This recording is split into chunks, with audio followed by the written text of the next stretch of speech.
wameshaandaa na masufuria ya wali, watakuwa wanakula wanatoka.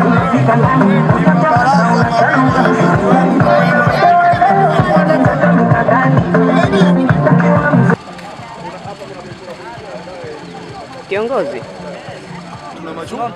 Kwa nini nani ije mwaingie? Mwamba hapo ndo na machungu kinoma yani. Tulipwe pita. Tulipwe.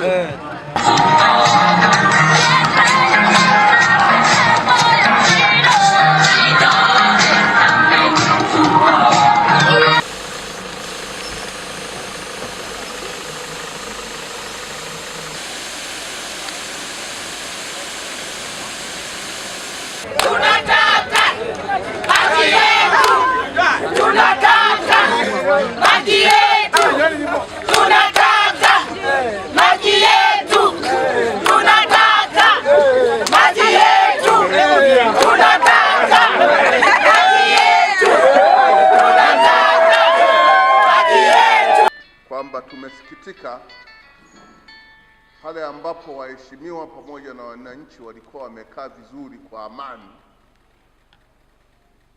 badala yake RPC akaja kufanya fujo, akatumia nguvu kubwa ya mabomu na virungu vikubwa kupigwa wananchi, na wengine wamevunjika mguu bila sababu yoyote. Kitu ambacho tumeshangaa sana leo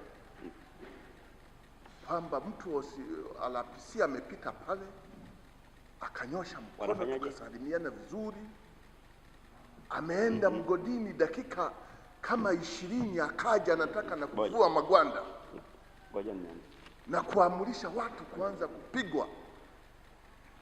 Wala hatuko hapa kwa bahati mbaya.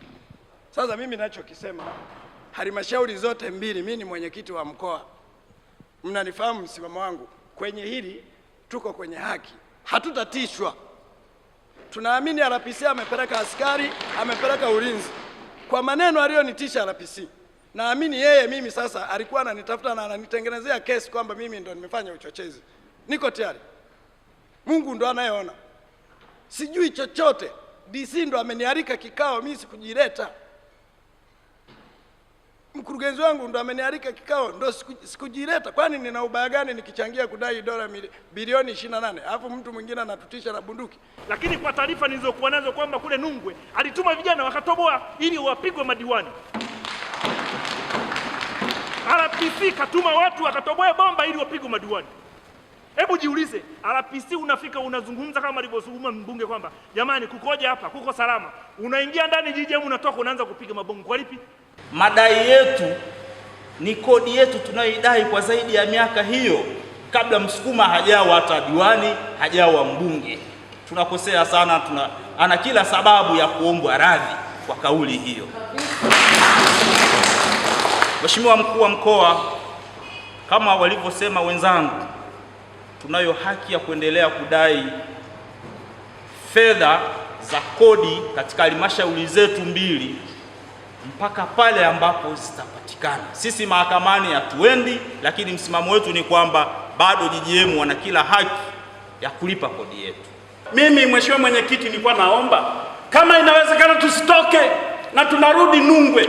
Tunaomba ulinzi. Tunarudi Nungwe, ile mashine ifungwe mpaka pale suluhu itakapopatikana. Kama anakuja waziri akute mashine imefungwa. Shughuli zote pale hazifanyiki. Tunachotaka mapato ya halmashauri yetu. Nitatuzungumza yale ambayo yanasimama kwenye ukweli na kutuelekeza ni vitu gani sahihi vinatakiwa vifanyike. Jamani, lile bomba limetobolewa kule mpaka sasa hivi linamwaga maji. Kile kitendo tulichokifanya kweli kabisa katika hata taratibu za utawala bora sio chenyewe,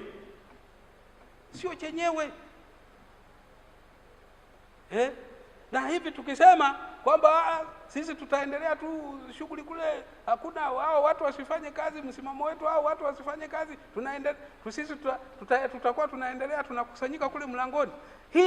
Hiyo ni kosa. That is unlawful assembly. Ni kosa jamani. Jamani, hilo ni kosa. Sasa nyinyi mmesema mkuu wa mkoa tumekuhitaji tukueleze, halafu na wewe uzungumuze.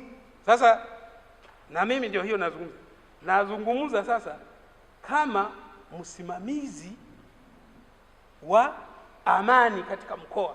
Jumatatu wizara italeta viongozi hapa na ambao watakaa na viongozi wetu wa halmashauri pamoja na viongozi wa watu wa GGM na sisi wadau wengine ambao tunaongoza mkoa huu kulipitia swala hili la deni ambalo ni la muda mrefu. Vitendo vyovyote ambavyo vitaweza kufanywa na hawa waheshimiwa ni uvunjifu wa kanuni, ni uvunjifu wa taratibu, ni uvunjifu wa sheria za nchi. Na aishii hapo, lakini pia ni kuleta mtafaruku ambao hautuwezi kutuletea tija.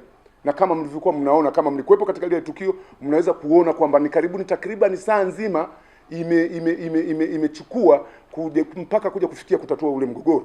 Siwezi kuomba radhi tena, nataka niwahakikishie. Naomba radhi kwa lipi? Mbona nimwambia mimi sijadhalilisha Chama cha Mapinduzi? Kwanza nidhalilishe Chama cha Mapinduzi kwa lipi? Labda mngewauliza kwa lipi? Walisimama wao, labda niseme nirudi katika msimamo. Walisimama wao kama watetezi wa chama au ni watu wa kubomoa chama? Labda ni muwe na tafakari pia hiyo. Wao walisimamaje pale? Lakini ujiulizeni, na nyie mlikuwepo, mliona nini? Maana hata kama mnajaribu kuongea sasa, ni nani aliyokidhalilisha chama kati ya mimi kama Mponjoli, lakini pia kama RPC? Nani aliyokidhalilisha chama? Wao waliopanga magari, tena magari ya serikali ya umma, badala ya kwenda kufanya kazi za umma wakayatandika magari hapo barabarani kama vizuizi. Je, nani kati ya mimi aliyodhalilisha chama? Na naomba hii point muiandike na iende jinsi ilivyo. Kama nimekidhalilisha chama na kama itathibitika kwamba nimekidhalilisha chama, mimi naomba polisi niondoke nao.